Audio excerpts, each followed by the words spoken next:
Assalamualaikum, saya ucapkan kepada rakan-rakan saya dan juga pensyarah saya iaitu Cik Nurul Azaliana binti Norman. Saya Izzat Iwani binti Azhar. Nombor matrik saya 06 DSK 20F1015. Saya dari kelas DSK 1C. Hari ini saya telah mendapat tajuk bulatan S dan Z di awal dan di akhir perkataan. Mari kita sama-sama saksikan video ini untuk melihat bagaimana cara-cara untuk mengguris bulatan S dan Z di awal dan di akhir perkataan. Hai, Assalamualaikum. Hari ini saya akan menunjukkan kepada anda semua bagaimana hendak mengguris bulatan S dan Z. Pertama sekali, kita perlu mengetahui syarat-syarat bulatan S dan Z. Bulatan S dan Z ini terbahagi kepada tiga bahagian, iaitu bulatan di awal perkataan, bulatan di tengah-tengah perkataan dan bulatan di akhir perkataan. Yang kedua, bulatan S dan Z ini tidak boleh diguris sendirian dan tidak boleh menjadi raja.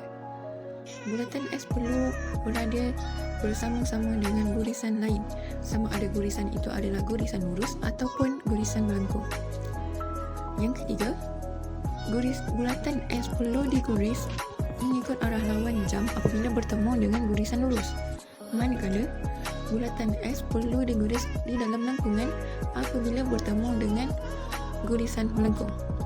Saiz bulatan S dan bulatan Z adalah sama. Yang membezakan mereka berdua adalah dari segi ketebalan gurisan tersebut. Perkara pertama sekali yang kita perlu lakukan sebelum mengguris adalah mengeluarkan huruf-huruf konsonan daripada perkataan ini. Mari kita keluarkan satu persatu. Ini adalah bulatan S di awal perkataan. Mari kita keluarkan huruf-huruf konsonan, iaitu S, B dan D.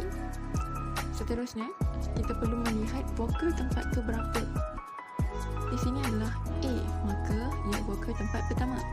Vokal tempat pertama perlulah diguris di atas garisan. Okey, bagaimana hendak mengguris di atas garisan adalah kita mengguris bersama-sama. Sabda S, gurisan bulatan S perlu berada di gurisan P dan perlu berada di atas garisan kerana E adalah vokal tempat pertama. Mari, bulatan S perlu diguris mengikut arah lawan jam. Lawan jam B perlu tebal dan D begitu. Seterusnya, perkataan sambat. Kita perlu keluarkan konsonan juga.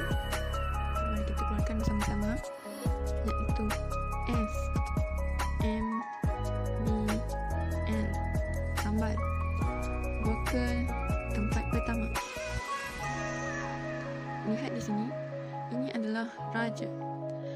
Bulatan S tidak boleh menjadi raja, gurisan melengkung tidak boleh menjadi raja, B boleh menjadi raja, L boleh menjadi raja, tetapi B adalah gurisan adalah konsonan yang pertama kita jumpa, maka B adalah raja. Bulatan S diguris mengikut arah lawan jam dan berada di dalam lengkungan.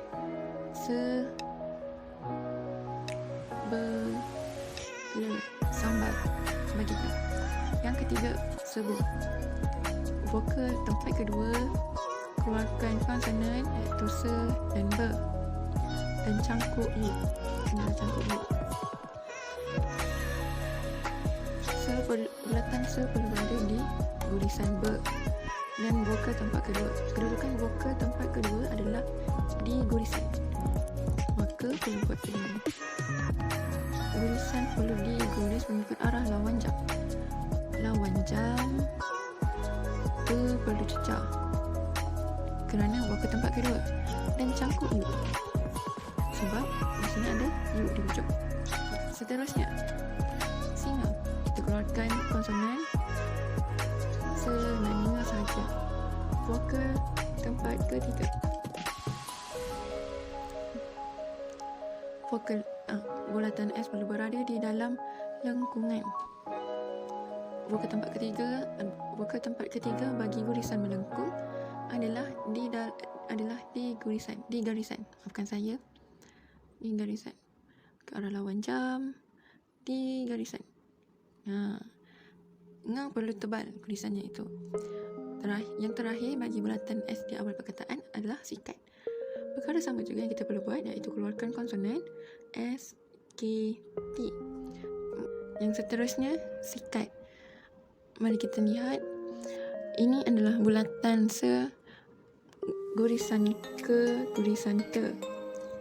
Gurisan dan bulatan tidak, gurisan ke dan bulatan se tidak boleh menjadi raja, maka dengan itu gurisan te adalah raja. Jadi, vokal yang berada di perkataan ini adalah vokal tempat ketiga, maka raja perlu memotong garisan. Cara untuk mengguris, ikut arah lawan jam ke te. Sikat. Mari kita beralih kepada bulatan se di akhir perkataan. Perkara yang sama setiap kali anda jumpa perkataan adalah perlu mengeluarkan konsonan-konsonan yang berada di perkataan tersebut. Kali ini kita akan terus keluarkan bagi ke empat perkataan. Keluarkan konsonan iaitu le, pe, se dalam bulatan se. Vokal tempat kedua. Ini keluarkan vokal pe, le, se. Vokal u adalah vokal tempat ketiga. Keluarkan konsonan pe, ne, te, se. Mari kita lihat ne berada di tengah-tengah. Apa boleh disebut adalah pantas. N itu disebut seolah-olah dia mati, maka perlu menggunakan cangkuk N. Seterusnya, sama juga seperti atas. Pe, ne adalah cangkuk. Te, se. Yang ini adalah vokal tempat pertama. Ini adalah vokal tempat kedua. Mari kita mula mengguris.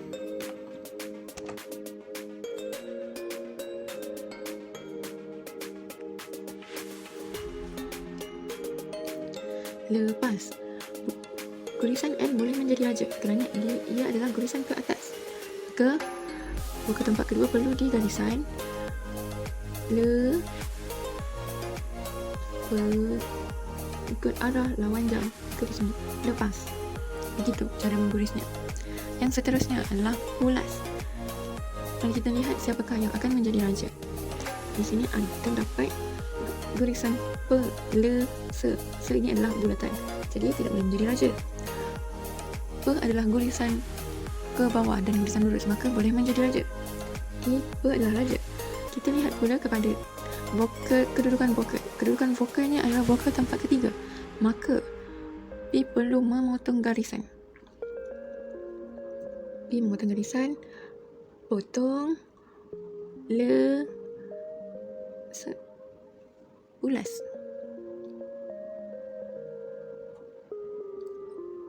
Yang ketiga, pantas. Vokal tempat pertama dan P menjadi raja.